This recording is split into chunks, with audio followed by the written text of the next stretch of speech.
Has been said that this was the very final outing of a major star. That's right, the culmination of his world tour, which started way back in 2018, had to be put on hold because of the worldwide pandemic.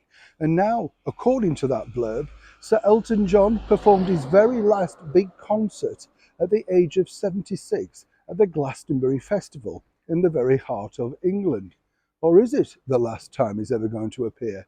And more importantly, were these two royals the reason why a particular idea was shelved? As ever, let me explain. Good morning, Neil. Sean here. Nice to see you. Hope you're well today, whatever you're doing. Yes, I mean, it's fascinating to think, isn't it? Elton John, 50 plus year career, very successful, a very clever guy, by the way, I think, musically, very clever with instrumentation, chord structure, that type of thing. If you do study music, and it's one of my fascinations.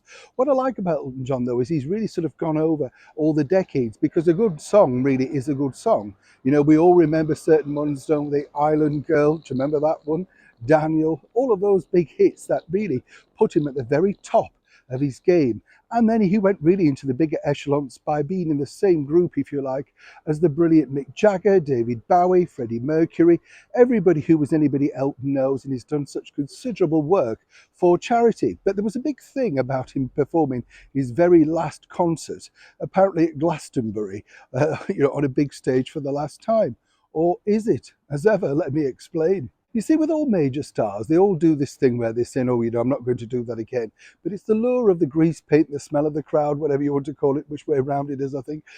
And of course, they just enjoy performing. It's what they've done so long. It's very hard to draw a line under it, isn't it? And he did use the phrase, maybe this will be the last time. So maybe not, maybe yes, you see.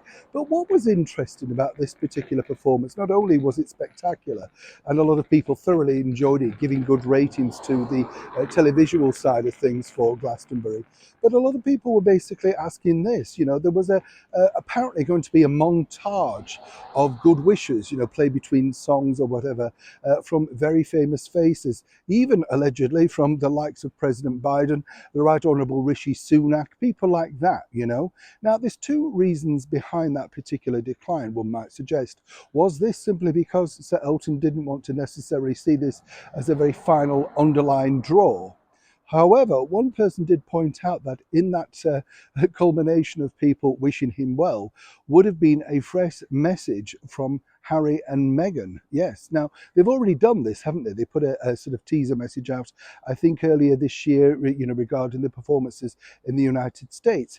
And according to a very well-placed source in Glastonbury, the idea was then scrapped, mainly because they were concerned about booing from the crowd and an adverse turn of events. You see, it's very difficult, not just with Harry and Meghan, but using political figures like President Biden or indeed Obama, whoever they may be. If the crowd are not with you and you've built them up with your, shall we say, fabulous talent, then you don't want to lose it by putting up the wrong people. As we know, both Prince Harry and Meghan Markle are huge fans of the brilliant Elton John. He, of course, was a good friend at points, at least, to the late and beautiful Princess Diana, so it would have all made perfect sense. But it would appear that someone had the very wise notion not to include Harry and Meghan once again in this particular message. It's a shame in many respects because, it is about his biggest concert.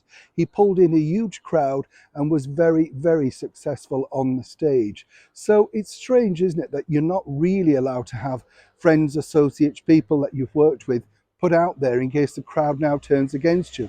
That's the power, if you like, of social media, and that's the power of the crowd. So Elton, as I say, claims it's going to be his very last concert. I beg to differ. Neil Sean in the very heart of London.